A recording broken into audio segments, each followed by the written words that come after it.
Hello अस्सलाम वालेकुम friends. आज मैं आपको सिंपल सूट की कटिंग बताने जा रही हूँ जो बहुत ही आसान तरीके से मैं बताऊँगी और बिगिनर्स के लिए काफ़ी यूज़फुल रहेगा। आप इस वीडियो को स्किप ना करें, पूरा देखें, तभी आपको अच्छे से समझ में आएगा। चलिए अब इसे हम 2 फोल्ड करते हैं। ये जो हमारा जो ये प्रिंट है ये सीधा रहेगा। इसे 2 फोल्ड करके हमें प्रेस कर लेना है। हमारा जो बॉडी का सबसे बड़ा साइज़ है ये हमारा हिप साइज़ है। जो हमारा हिप साइज़ है 44 इंच, उसका मैंने 4th भाग किया, वो हमारा 11 इंच आया। उससे हम 2 से 2.5 इंच प्लस करेंगे। ये हमने 13 इंच लिया है, उतना ही हमें फोल्ड करना है। आपका भी जो भी बड़ा साइज़ है उसका 4th भाग कीजिए और इसे 2 से 2.5 इंच बढ़ाकर इसे फोल्ड कर दीजिए। अब इसकी हम लेंथ लेंगे। लेंथ जो है हमारी 38 इंच थी, उसमें 2 इंच हमने प्लस किया मार्जिन। अब जो है हमारा जो शोल्डर है वो 7 इंच है, 1 इंच डाउन करेंगे। उसके बाद नेक की विड्थ लेंगे जो हमने 3 इंच ली है और इससे इसको मिला देंगे। उसके बाद हम आर्म होल लेंगे। जो हमारा आर्म होल है 7 इंच पे और कमर है 40.5 इंच पे और हिप है 20.5 इंच पे। अब इन तीनों लाइन को हम सीधा कर लेंगे।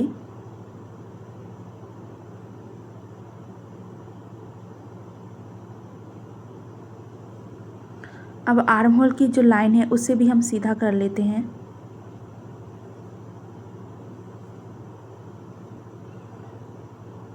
अब हमारा जो चेस्ट साइज है वो 14 इंच है, उसका 4th भाग लेंगे 10 इंच।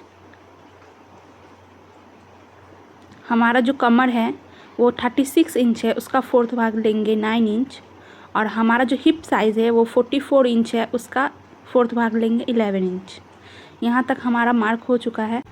चेस्ट पे लेंगे हम 2 इंच मार्जिन और कमर पे लेंगे हम 1.5 इंच मार्जिन और हिप पे लेंगे हम 1 इंच मार्जिन, क्योंकि चाक फोल्ड करने में हमें ज़्यादा दिक्कत नहीं आएगी। 1 इंच लेने से ज़्यादा अच्छे से फोल्ड नहीं होता है। और सभी लाइन को अब मिला देंगे।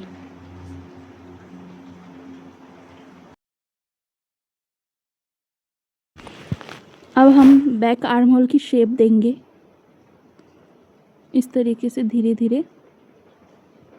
ये हमने बैक आर्म होल की शेप दे दी है। यहाँ से हम जो हमारा आर्म होल का लाइन है डाउन छोड़कर उसे इस तरीके से पकड़ेंगे और इसका हाफ करेंगे। हाफ पे हम निशान लगाएंगे और यहाँ से 1/2 इंच अंदर की तरफ एक निशान लगाएंगे और ऊपर में जो हमने डाउन किया है उसके नीचे से पकड़ेंगे और इस लाइन को मिलाते हुए इस तरीके से निशान लगा देंगे। अब जो ये मैंने हाफ लिया है इसे आर्म होल में मिलाना होगा, गुलाई देनी होगी। ये देखिए इस तरीके से मैंने फ्रंट आर्म होल और बैक आर्म होल की गुलाई दे दी है।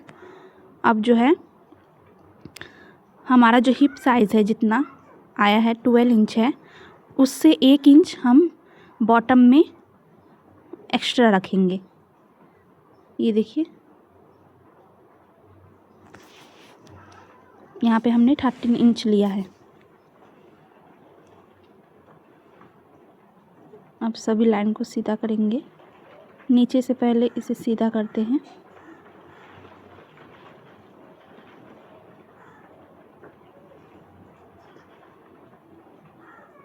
अब चाक की लाइन को सीधा करेंगे। अब इसे हम कट कर लेते हैं।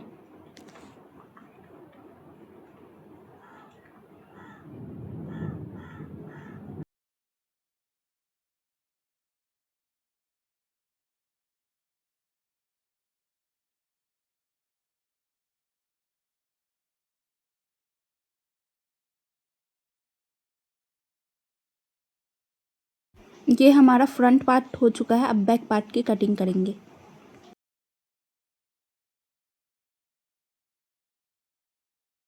अब हमें बैक पल्ले पे फ्रंट पल्ले को रखना है मिलाते हुए इस तरीके से। ये देखिए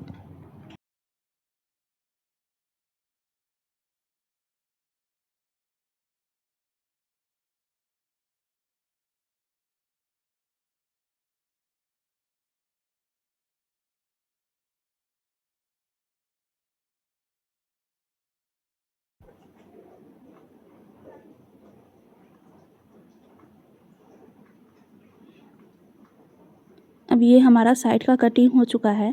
अब हम आपको ये बताना चाहते हैं हमारा जो आगे का गला है वो पीछे क्यों भागने लगता है। ध्यान से सुने। यहाँ पर हमारा सबसे पहले हम आर्म होल को मापेंगे। आर्म होल हमारा जो है 10 इंच है। इस तरीके से ½ इंच हमारा जो फ्रंट पल्ले का जो शेप है, मतलब आगे पल्ले का जो शेप है उसे ½ इंच इस तरीके से जितना हमारा सिलाई में जाएगा उतना छोड़ते हुए हमें मापना है।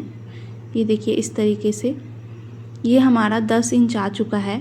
हमारा जो बैक पल्ला है वो भी 10 इंच का रहना चाहिए। ये देखिए इस तरीके से मापे हैं हम। ये 9 इंच हुआ है। फिर एक बार मापते हैं।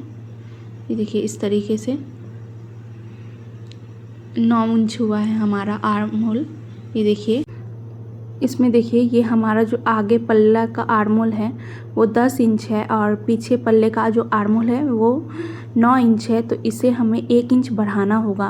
चलिए फिर किस तरीके से बढ़ाया जाता है ये देखिए। इस तरीके से हम बैक आर्म होल को मापते मापते ये देखिए ये 9 इंच हुआ हमारा। 10 इंच पे इस तरीके से निशान लगाकर ये हमारा कितना हुआ है 1 इंच। तो इस तरीके से मिलाते हुए हम 1 इंच पे निशान लगाएंगे और इसको आर्म होल को कट करेंगे। अब ये देखिए ये हमारा निशान हो चुका है। अब हम इसकी कटिंग करेंगे।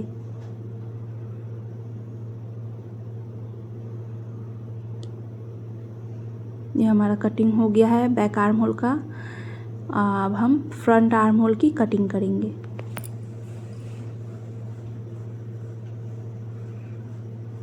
देखिए इस तरीके से। अब इन दोनों को जब हम मिलाएंगे तो ये हमारा बराबर हो जाएगा, क्योंकि हमारा फ्रंट वाला जो है आगे वाला पल्ला वो डीप होने की वजह से बड़ा हो जाता है और हमारा बैक पल्ला तो डीप होता नहीं है जो बढ़े, इसीलिए हम इसे ऊपर से बड़ा काटते हैं। और ये हमारा जो गला है पीछे अब भागेगा नहीं। जो हमारा गला जो है पीछे भाग जाता है आगे का, अब नहीं भागे, क्योंकि हमारा दोनों तरफ का आर्म होल सेम ही आया है। चलिए अब हम इस तरीके से कट डालेंगे ताकि हमारा जो हम फिटिंग साइज़ लगाएंगे तो हमें आसानी हो। ये देखिए इस तरीके से हम दूसरे पल्ले में भी जहाँ जहाँ से हमारा सिलाई का मार्जिन है वहाँ इस तरीके से दबा के हम निशान लगा लेंगे दूसरे पल्ले में भी, ताकि हमें फिटिंग लगाने में आसानी हो। ये देखिए ये हमारा अब कटिंग हो चुका है। अब हम गले की कटिंग करेंगे। पहले आगे की गले की कटिंग करेंगे। 3 इंच हमने चौड़ाई ली और 6 इंच लंबाई, और यहाँ से हम 6.5 इंच की और एक लंबाई ली।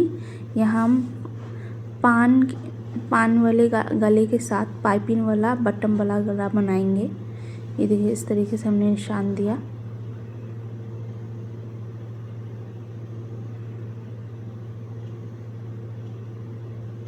फिर से देखिए मैंने कितनी लंबाई ली, गले की 6 इंच और नीचे की 6.5 इंच।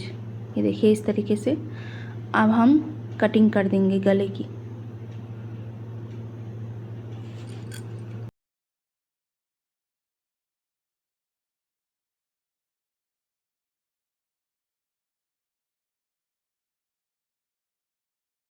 ये देखिए ये हमारा कटिंग हो चुका है। इस तरीके का नेक हमारा होगा। ये देखिए इसमें पाइपिंग लगेगा हमारा। अब हम बैक पल्ले की गले की कटिंग करेंगे। ये देखिए जिसकी चौड़ाई हमने 3 इंच ली है और लंबाई 4 इंच। अब इस तरीके से मिला के इसे ड्राइंग कर देंगे हम। इस तरीके से बॉक्स बनाएंगे और ड्रॉ कर देंगे।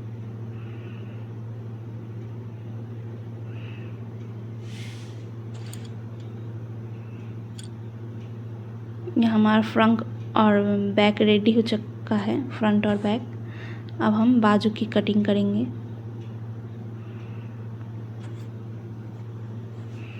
बाजू को हमें 4 फोल्ड करना है।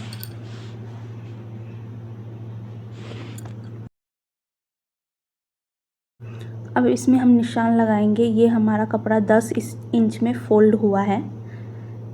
ये देखिए लंबाई हमारी 18 इंच है, उसमें 2 इंच प्लस करेंगे जो हमारा 20 इंच आया। अब जो हमारा आर्म होल का डाउन है वो 3.5 इंच पे है।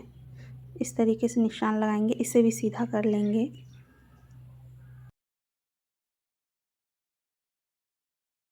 हमारा जो आर्म होल था वो 10 इंच था, उसमें हाफ इंच ऊपर सिलाई में जाएगा, तो वो 9.5 इंच हमारा आर्म होल था, तो 9.5 पे हम निशान लगाएंगे।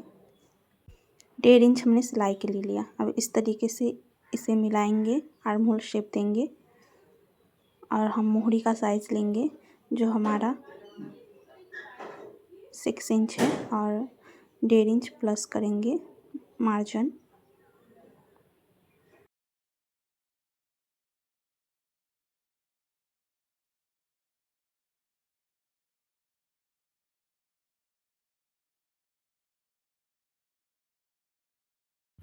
अब इसे हम पूरी कटिंग कर लेंगे।